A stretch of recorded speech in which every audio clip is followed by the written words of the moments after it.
Harmonic minor scale teman-teman itu hampir sama atau hampir identik dengan skala minor karena masih ada suasana atau secara emosi nuansa minornya masih ada. Sebenarnya kalau teman-teman masih hafal dengan skala minor itu cuma berbeda satu nada saja, satu tone saja ya teman-teman. Masih ingat skala minor yang kemarin dari A? Nah, ini kalau skala minor ya, harmonic minor kita hanya merubah nada ke-7. Ini naik setengah. Jadi skala yang tadinya minor seperti ini menjadi seperti ini. Menggeser satu nada saja itu sudah mampu merubah nuansa harmonik. Jika kita turunkan ke bawah atau ascending ke bawah lanjutannya,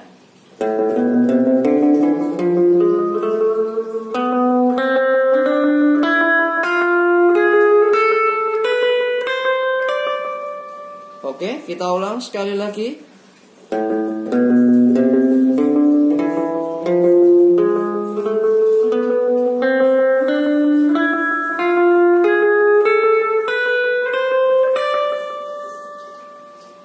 Memang ada perbedaan skala terutama dari nada 6 ke 7 di mana jarak yang tadinya 1 menjadi 1,5.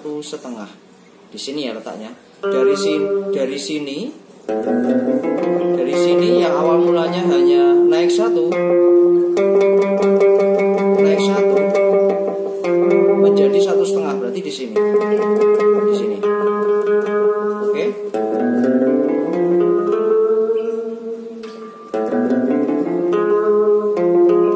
Jaraknya 1,5 ya. Sekali lagi.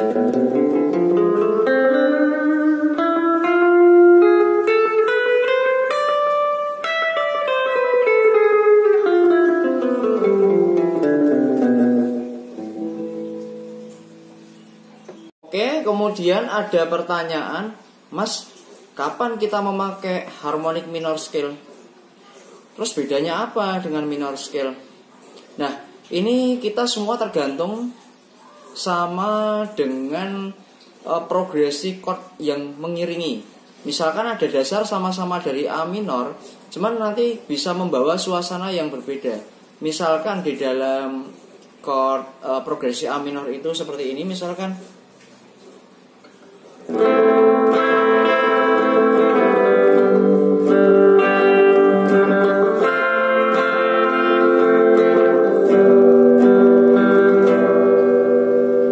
ini progresi chord biasa. Ini teman-teman bisa memakai A minor karena nggak ada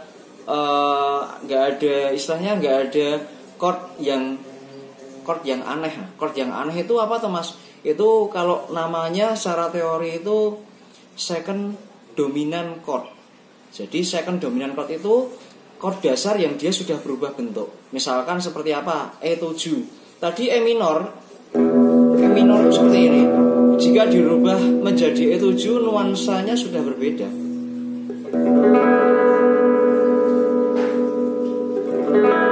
Padahal hanya menambah unsur G crash. Ini G crash ini.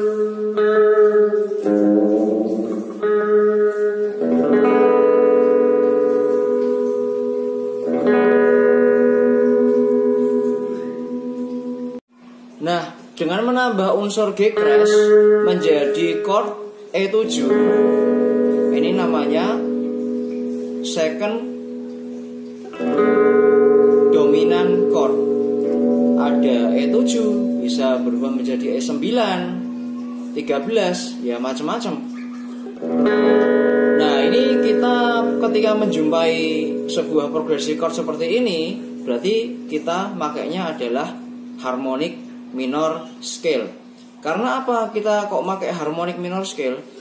Teman-teman masih ingat skala yang tadi? Yang naik 1,5 itu kan G crash.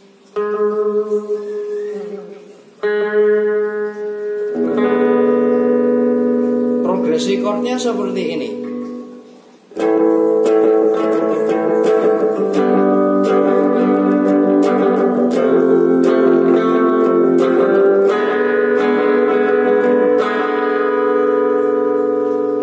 Sebenarnya tidak hanya ketika kita menjumpai second dominan chord ya, kita bisa juga memakai harmonic scale itu ketika ada pengiringnya hanya menggunakan satu nada saja atau satu chord saja berupa E mayor.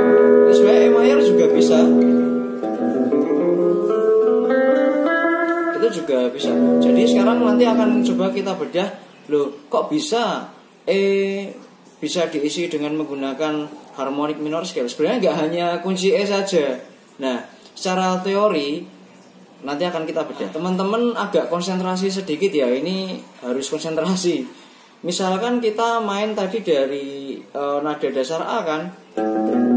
Ini kita coba suara 1, 2, dan 3. Nanti dari suara 1, 2, dan 3 akan kita kelompokkan secara vertikal. Kunci-kunci apa saja, chord-chord apa saja. Nanti teman-teman akan paham, oh ternyata seperti itu ya. Simple dan gampang ya gitu. Oke, sekarang untuk suara 1 dulu. Kita mulai dari nada nomor 1.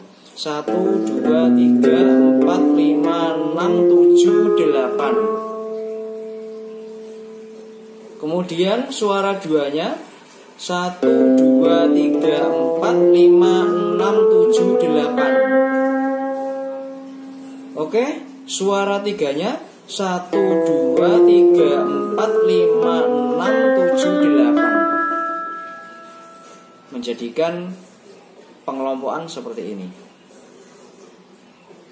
Oke teman-teman bisa melihat tab kesimpulannya bahwa tadi suara 1, 2, dan 3 ketika kita urutkan secara vertikal itu membentuk chord dengan nada dasar A, C, E. Kemudian B, D, F, C, E, G crash sampai yang terakhir ya, yang A, C, sama E.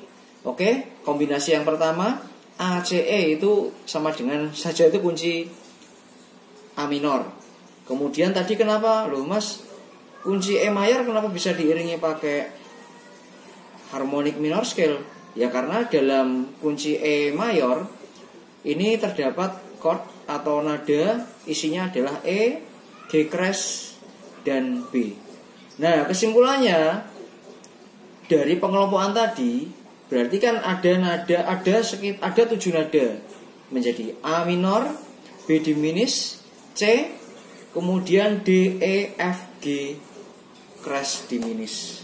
Artinya semua yang kita turunkan tadi menjadi 3 suara tadi itu adalah sama saja permainannya adalah skala harmonic minor scale.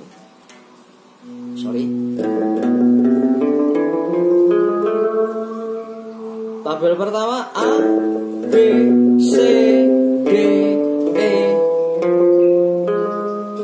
Oke, jelas ya teman-teman? Nah, teman-teman sudah tahu nih kapan nih saya akan menggunakan harmonic minor scale.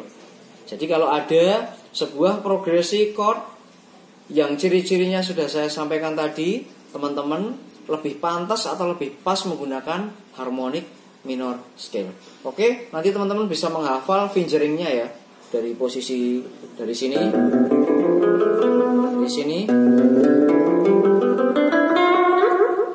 kemudian dari sini.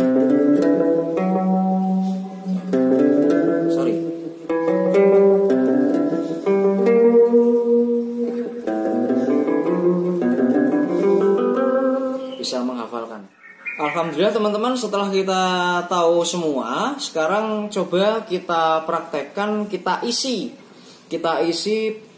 dengan progresi chord yang sudah saya contohkan tadi. Yang pertama adalah nadanya dasarnya adalah A minor, kemudian G mayor, kemudian F mayor, kemudian E7.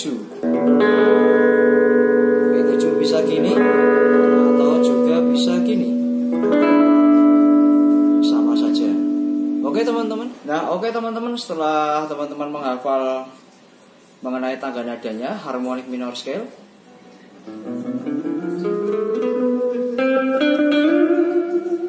teman-teman sudah menghafal. Sekarang coba kita pakai backing track ya. Teman-teman di root itu aja, nanti insya Allah nggak fals. Oke, kita coba pakai backing track dengan progresi chord yang saya contohkan tadi. 3, 4.